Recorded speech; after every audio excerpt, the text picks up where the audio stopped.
వర్తమానం ఎక్స్‌ప్రెస్‌కి స్వాగతం. వార్తలు చదువుతుంది మీ భాష. ఈరోజు టాప్ 10 న్యూస్ ఏంటో ఇప్పుడు చూద్దాం.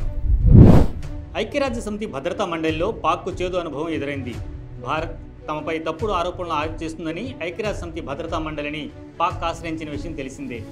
దీనిపై సమావేశమైన యుఎన్ఎస్సి పాక్ పైనే ప్రశ్నల వర్షం కురిపించింది.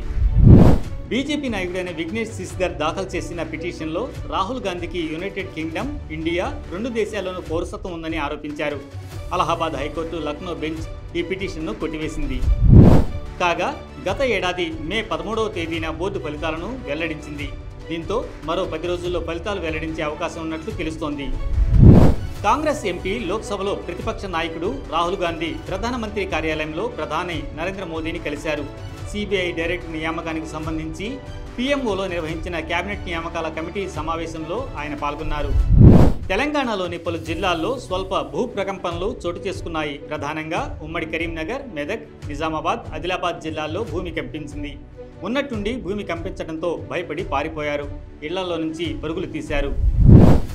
ఉద్యోగ సంఘాల నేతల వార్నింగ్పై ముఖ్యమంత్రి రేవంత్ రెడ్డి సీరియస్ అయ్యారు.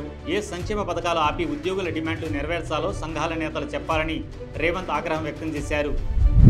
ప్రవేశాలకు నిర్వహించిన తెలంగాణ ఏపీ ఈసెట్ 2025 పరీక్షలకు సంబంధించిన ప్రాథమిక ఆన్సర్ కీ మే 5 సోమవారం విడుదలైంది. ఇప్పటికే అగ్రికల్చర్, ఫార్మసీ ప్రాథమిక ఆన్సర్ కీ విడుదల చేయగా నేటి సాయంత్రానికి ఇంజనీరింగ్ విభాగం కీ విడుదల చేయనున్నట్లు కన్వీనర్ ఆచార్య దీన్ కుమార్, కో కన్వీనర్ ఆచార్య విజయ్ కుమార్ రెడ్డి తెలిపారు. ఆంధ్రప్రదేశ్ రాష్ట్ర ఇంటర్మీడియట్ అడ్వాన్స్డ్ సప్లిమెంటరీ పరీక్షలు మే 12వ తేదీ నుంచి ప్రారంభం కానున్న సంగతి తెలిసిందే. ఈ నేపథ్యంలో inter first year, second year fail అయిన విద్యార్థులకు అడ్వాన్స్డ్ సప్లిమెంటరీ పరీక్షల హాల్ టికెట్లను విడుదల చేసింది. మే 6వ తేదీ నుంచి విద్యార్థులు వెబ్సైట్లో అందుబాటులో ఉంటాయని ఇంటర్మీడియట్ విద్యా మండలి కార్యదర్శి కృతికా శుక్లా తెలిపారు. Kaleshwaram project engineer in chief Bhukya హరిరామ్ను ఆదాయానికి మించిన ఆస్తులు కేసులో తెలంగాణ అవినీతి నిరోధక బ్యూరో ఏసీబీ సోమవారం మే 5న ప్రశ్నించడం కొనసాగించింది. అతని అధికారిక జీతం కంటే ఎక్కువ ఆదాయ వనరుల గురించి ప్రశ్నించినట్లు తెలుస్తోంది.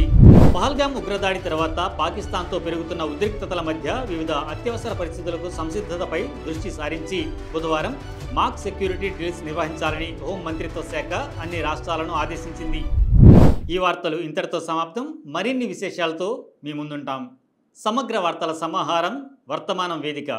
చూస్తూ ఉండండి వర్తమానం.